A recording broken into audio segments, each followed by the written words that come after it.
बांग्लादेश के अंदर एक स्ट्रॉन्ग एंटी इंडिया सेंटीमेंट मौजूद है और इसके बुनियादी जो वजूहात हैं उसमें से जो सबसे बड़ी वजह है वो ये है कि बांग्लादेश के अंदर क्रिटिक्स कहते रहते हैं इंडिया के कि ये बहुत ज़्यादा इंटरफेयर करते हैं।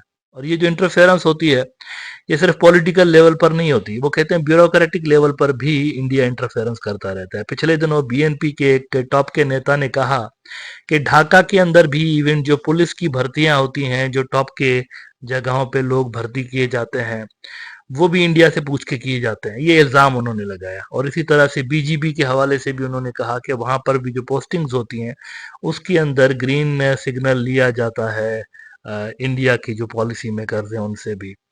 तो ये बड़े इल्ज़ामात हैं, सीरियस किस्म के इल्ज़ामात हैं। लेकिन सोचने की बात यह है कि चलें पॉलिटिकल लेवल पर तो हम समझ सकते हैं कि जो रूलिंग पार्टी है बांग्लादेश की, उनका इंडिया के साथ एक पुराना ताल्लुक रहा है 1970 से लेके। लेकिन ब्यूरोक्रेटिक लेवल पर इंडिया किस तरह से इंटरफेयर करता है ये देखने की ज़रूरत है। देखें, इस पे एक तो डायरेक्ट इंटरफेरेंस होती है जो कि इंडिया के क्रिटिक्स कहते रहते हैं कि जी पॉलिटिशियंस के ऊपर चूंकि इंडिया का असर है, रूलिंग पार्टी के पॉलिटिशियंस के ऊपर, तो उनको इस्तेमाल करते हुए ब्यूरोक्रेट्स पे इंडिया असर डालता है। अब ब्यूरोक्रेट्स जो होते हैं, टॉप के सरकारी ऑफिसर्स को ब्यूरोक्रेट्स कहा जाता है। वो जाहिर सी बात है पॉलिटिशियंस के ही अंडर में काम करते हैं। तो अगर आप पॉलिटिशियंस के ऊपर असरअंदाज होंगे तो डायरेक्टली ब्यूरोक्रेट्स के ऊपर भी असरअंदाज हो सकते हैं। लेकिन एक इल्जाम इंडिया के ऊपर यह भी लगता है कि ये डायरेक्टली भी ब्यूरोक्रेसी का एक बड़ा हिस्सा कंट्रोल कर रहे होते हैं। और वो किस तरह से कंट्रोल करते हैं, उस हवाले से एक बहुत बड़ा पुराना मैकेनिज्म बना हुआ है।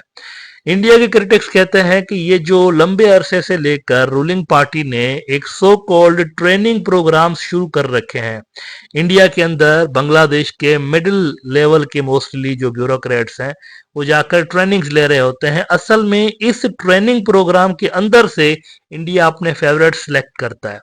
और फिर जब वो लोग टॉप के लेवल पर पहुंच रहे होते हैं तो चूंकि इनके ऊपर पहले से ही इंडिया का इन्फ्लुएंस होता है, तो फिर ये लोग इंडिया के लिए इस्तेमाल हो रहे होते हैं। हाल ही में कल परसों खबर लगी कि जी 1500 से ज्यादा बांग्लादेशी ब्यूरोक्रेट्स जो है उसको इंडिया ट्रेन करेगा, ट्रेन यानी इंडिया ट्रेनिंग देगा बांग्लादेशी ब्यूरोक्रेसी को। जैसा कि आप देखिए कि प्रेस ट्रस्ट ऑफ इंडिया ने रिपोर्ट किया, India to train 1500 bureaucrats of Bangladesh in next 5 years. India will train 1500 civil servants of Bangladesh by conducting mid-career capacity building programs on good governance initiatives in the next 5 years, a top government official said on Thursday. तो देखें यहाँ पर जो critics हैं उनकी एक बात में बड़ा वजन है। जो इंडिया के क्रिटिक्स वहां पर बात करते हैं वो कहते हैं कि देखें, आपने अगर अपने मुल्क की ब्यूरोक्रेसी ठीक करनी है तो आप क्या करेंगे। मतलब लॉजिकली क्या हो सकता है, आप ये कर सकते हैं ना कि जो सबसे बेहतरीन मुल्क हैं ब्यूरोक्रेसी के हवाले से आप उनको कॉपी करेंगे। ऐसा ही है ना, आप उनको कॉपी करके तो उनके सिस्टम और उनके जो तौर तरीके और उनकी जो ट्रेनिंग है उनको आप कॉपी करेंगे। लेकिन ये क्या लॉजिक है कि एक मुल्क इंडिया जिसकी खुद की ब्यूरोक्रेसी दुनिया भर में बदनाम है और कई सारी आलमी इदारे रेटिंग एजेंसीज कह चुकी हैं कि इंडिया की ग्रोथ अगर चाइना से कम है और स्लो है, उसकी एक बड़ी वजह इंडिया का स्लो ब्यूरोक्रेटिक सिस्टम है। अभी आपको रेफरेंसेस दिखाता हूं इस हवाले से। तो बांग्लादेश के अंदर क्रिटिक्स कहते हैं कि ये कौन सी लॉजिक है कि एक मुल्क जिसकी खुद की ब्यूरोक्रेसी ठीक नहीं है, आप उधर अपने बंदे भेज रहे हैं जाके उनसे सीखो। तो उनसे सीखना क्या है जबकि उनको खुद को नहीं पता, वो खुद अपना सिस्टम ठीक नहीं कर पाए, तो आप उनका क्या सिस्टम कॉपी कर रहे हैं। एक बड़ी लॉजिकल बात वो कर रहे होते हैं इस हवाले से। अच्छा, इंडिया की ब्यूरोक्रेसी में सबसे बड़े मसाइल क्या हैं? दो मसाइल सबसे बड़े हैं। इंडिया की जो ब्यूरोक्रेसी है ना, ये असल में बहुत पुराना सिस्टम है इनका। ये ईस्ट इंडिया कंपनी जब आई थी यहाँ पर तो पहले ईस्ट इंडिया सिविल सर्विसेज करके कुछ इस तरह से एक मैकेनिज्म बना हुआ था। ईस्ट इंडिया कंपनी असल में इंडिया से ही लोग भर्ती कर रही होती थी इसी तरह से एग्जाम वगैरह कंडक्ट करवा के। उसके बाद ईस्ट इंडिया का रूल 1858 में खत्म हो गया था, ब्रिटिशर्स खुद आ गए थे डायरेक्ट यहाँ पर, ब्रिटिश राज यहाँ पर शुरू हुआ। तो जब ब्रिटिश राज शुरू हुआ तो उसके साथ ही असल में यहाँ पर इंडियन सिविल सर्विसेज का आगाज होता है। पहले इसके जो एग्जाम्स थे वो लंदन में होते थे, जो ब्यूरोक्रेट्स अपॉइंट किए जाते थे अंग्रेजों की जानिब से, उनका एग्जाम लंदन में होता था। उसके बाद इन्होंने यहाँ इलाहाबाद में गालिबन और उसके बाद दिल्ली के अंदर भी उन्होंने यहाँ पर एग्जाम्स कंडक्ट करवाना शुरू किए। This is how Indian civil services started.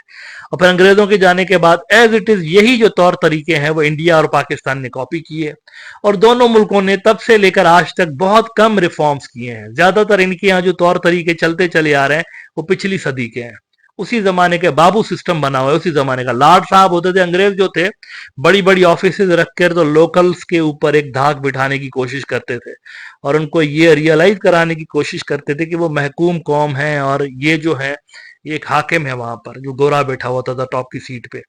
मोर और लेस वही निजाम आपको पाकिस्तान के अंदर भी और इंडिया के अंदर भी ब्यूरोक्रेसी के अंदर नजर आता है। बहुत कम रिफॉर्म्स इन मुल्कों ने किए हुए हैं और इंडिया की ब्यूरोक्रेटिक सिस्टम में एज अ रिजल्ट हुआ यह है कि लेयर्स बहुत ज्यादा है, गैर जरूरी किस्म के लेयर्स हैं और ये जो लेयर्स हैं ये पॉलिसी इंप्लीमेंटेशन को स्लो डाउन कर देते हैं। फाइल एक जगह से दूसरी जगह से तीसरी जगह फुटबॉल की तरह कभी उसके पांव में कभी उसके पांव में फिरती रहती है और एक छोटा सा काम भी अगर आपको करवाना हो तो आपको कई सारे दफातर के चक्कर लगाने पड़ते हैं।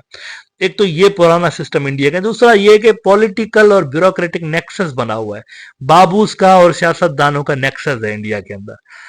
पॉलिटिशियंस क्योंकि बहुत सारे ऐसे होते हैं जो कि अनपढ़ भी हैं, वहां पर अंगूठे छाप होते हैं या जाली डिग्रियां लेकर फिर रहे होते हैं, तो उनको यानी वो ब्लाइंडली डिपेंडेंट होते हैं बाबूस के ऊपर। बाबूस जो होते हैं वो अच्छा बाबू रखते हैं अपने साइड में और उन्हीं के जरिए अगर करप्शन करनी होती है तो किस तरह से करनी है और अगर माल बनाना है तो कैसे बनाना है, अगर कोई काम करवाना है तो कैसे करवाना है, ये सारे बाबूज उनको बताते हैं पॉलिटिशियंस को।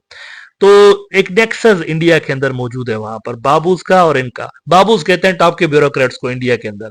तो आलमी इदारे जो हैं बहुत सारे और इवन आज तक बहुत सारी रिपोर्ट्स इस हवाले से पब्लिश हुई हैं, इसमें ये इल्जाम लगता रहा इंडिया के ऊपर कि ये जो स्लो डाउन है इंडिया की ग्रोथ उतनी नहीं हो रही जितनी होनी चाहिए। आप देखें कि चाइना के अंदर भी तो इतनी ही आबादी है ना जितनी इंडिया के अंदर है, मोर और लेस एक जैसी आबादी वाले मुल्क हैं और 1990s में दोनों मुल्कों की इकोनॉमी भी मोर और लेस सेम थी, बल्कि इंडिया की जो इकोनॉमी थी कुछ बेहतर थी। तो क्या वजह है कि आज चाइनीज कहां से कहां पहुंचे हुए हैं कि दुनिया की फैक्ट्री इनको कहा जाता है, लेकिन इंडिया के अंदर उतनी ग्रोथ नहीं हुई। इसकी वजह यह बताई जाती है कि चाइना के अंदर अगर आप देखें तो छोटे छोटे कारखाने घरों के अंदर भी आपको बने हुए नजर आते हैं। ये जो इतनी बड़ी मास स्केल पे प्रोडक्शन हो रही होती हैं और इतनी ज्यादा वैरायटी उनके यहाँ आपको मिलती है कि कम से कम प्राइस में भी एक चीज आपको वही मिल जाती है डुप्लीकेट बनी हुई, तो आपको हाईएस्ट लेवल की जो चीजें हैं वो भी बनी हुई आपको वहां पर मिलती हैं। ये इस वजह से यहाँ पर वैरायटी है कि घरों के अंदर भी छोटी छोटी फैक्ट्रियां लगी हुई हैं तो बहुत बड़े स्केल पे बहुत बड़ी कारखाने वहां पर भी लगे हुए हैं। तो ये इसलिए हुआ है क्योंकि उनका जो ब्यूरोक्रेटिक सिस्टम है वो उन्होंने सिंपल किया हुआ है चीजों को। यानी अगर आप कोई प्रोडक्शन हाउस लगाना चाहते हैं, अगर आप कोई कारखाना लगाना चाहते हैं तो उनका जो सिस्टम है बहुत आसान है। इवन कम पढ़ा लिखा बंदा भी वहां पर फैक्ट्री लगा सकता है और अपना काम स्टार्ट कर सकता है। यहां पर इंडिया के अंदर अगर आपने बिजनेस करना है तो आपको 100 तरह के दफातर के अंदर जाना पड़ता है, पर ये परमिशन लो, वो परमिशन, फला परमिशन, ये परमिशन। उधर ऐसा नहीं है चाइना के अंदर। उनका जो ब्यूरोक्रेटिक सिस्टम है उसके अंदर लेयर्स ज्यादा नहीं है और इन्हीं चीजों को आलमी इदारों ने as I said in the beginning highlight किया हुआ है। जैसा कि आप देखिए कुछ अरसा पुरानी इकोनॉमिक टाइम्स की ये स्टोरी है कि Indian babus most inefficient in Asia, Singapore best report. और इसमें वो कहते हैं in a finding that virtually slams babudom as India's biggest curse, a Hong Kong based research firm has rated Indian civil servants as the least efficient of the bureaucracy in 12 Asian nations. Singapore, on the other hand, has been credited with having the best civil servants in terms of efficiency levels. कुछ भी तो नहीं है Singapore वालों के पास, क्या है वहां पर? एक जमाने में मलेशिया का हिस्सा हुआ करता था। आज देखिए दुनिया के सबसे बेहतरीन और सबसे ज्यादा एडवांस्ड रीजन्स में से एक है। क्या है इनके पास? कोई नेचुरल रिसोर्सेज है? कुछ भी नहीं है, बिजनेसेस हैं सिर्फ।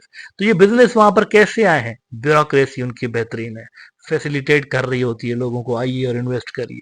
और फिर आगे आप देखिए द वायर की स्टोरी, ये 2016 की है कि data dive shows urgent need for civil services reform in India.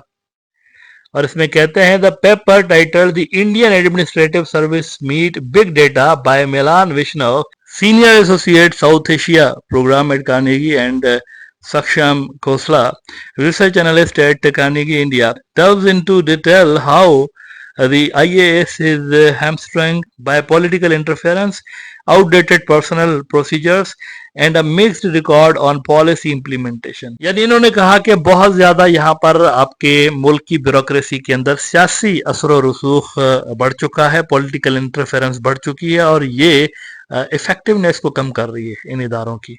उसके बाद आप देखिए स्क्रोल ने लिखा गुज़िश्ता साल दिसंबर में कि rise of the babu, why Indian politicians choose powerful bureaucrats to run their governments. और फिर मोडीज जो कि दुनिया की टॉप की रेटिंग एजेंसीज में से एक है, इसने भी गुज़िश्ता साल लिखा, राइटर्स में ये स्टोरी आई थी, बहुत बड़ा न्यूज आउटलेट है दुनिया का, कि policy barriers bureaucracy could slow pace of investment in India, Moody's. और इसमें मोडीज ने कहा कि India's higher bureaucracy in decision making will reduce its attractiveness as a destination for foreign direct investment, especially when competing with other developing economies in the region such as Indonesia and Vietnam. और the Hindu ने भी गुज़िश्ता साल लिखा कि Indian bureaucracy could hamper investments wants Modi's, और कहते हैं कि despite the positive backdrop, bureaucracy could slow approval process in obtaining licenses and setting up businesses, prolonging project gestation. This would reduce India's attractiveness as a destination for investment, especially when competing with other developing economies such as Indonesia and Vietnam. तो India की जो bureaucracy है वो तो दुनिया की जो top के इंस्टीट्यूशंस हैं, जो टॉप के रिसर्चर्स हैं, जो टॉप की जो रेटिंग एजेंसीज हैं, वो कहती हैं कि ये तो स्लो है बहुत और ये तो बेकार है, इसके अंदर तो बहुत ज़्यादा रिफॉर्म्स की ज़रूरत है। तो उस ब्यूरोक्रेसी को कॉपी करने का क्या मकसद है, या उनसे ट्रेनिंग लेने का क्या मकसद है? यानी जिनको खुद रिफॉर्म्स की ज़रूरत है, आप उधर जाकर तो बांग्लादेशी ब्यूरोक्रेट्स को भेज रहे हैं, जाके इनसे सीखो, तो वो क्या सीखेंगे इनसे? वो उनसे सीखे ना सीखें, लेकिन क्रिटिक्स ये ज़रूर कहते हैं कि इसकी आड़ में इंडिया जो है वो बांग्लादेशी ब्यूरोक्रेसी के ऊपर असरअंदाज होने की कोशिश ज़रूर कर रहा होता है।